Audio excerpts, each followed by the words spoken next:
Usije ukawaamini ama kuheshimu watu wenye tabia hizi ninazoenda kufunguka na wewe hivi sasa. Tuanze na tabia namba 1. Namba 1 ni mtu ambaye hana hofu ya Mungu.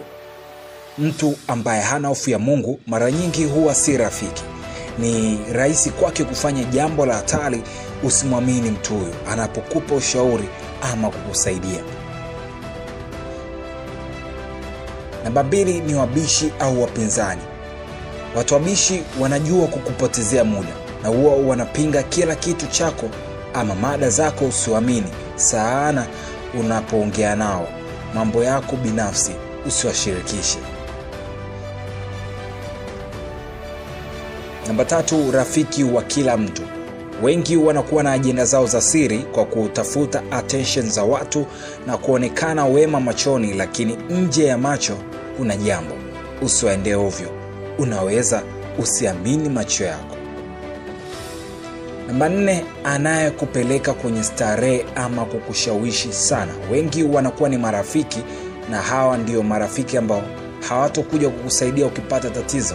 Endelea kuponda raha na kutumia mali uwezavyo. Likikukuta utaona sura harisi ya hao unaocheka nao kwenye starehe. Namba 5,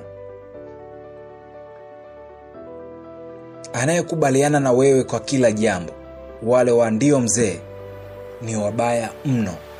Kuna jambo kabisa unasema hili sio sahihi, lakini chiarida wako anasema uko vizuri bwana, uko vizuri mwanangu. Huwa watu hawa nao ndio wale wanaokuzunguka wanasubiri uanguke. Namba 6 ni wenye dharau na majivuno. Uweze mheshimu mtu huyu na sidhani kama utaweza kumwamini, maana majigambo. Naomba tafadhali subscribe channel yetu ya YouTube, tuzidi kuwa pamoja. Nafurahi kufunguka na wewe.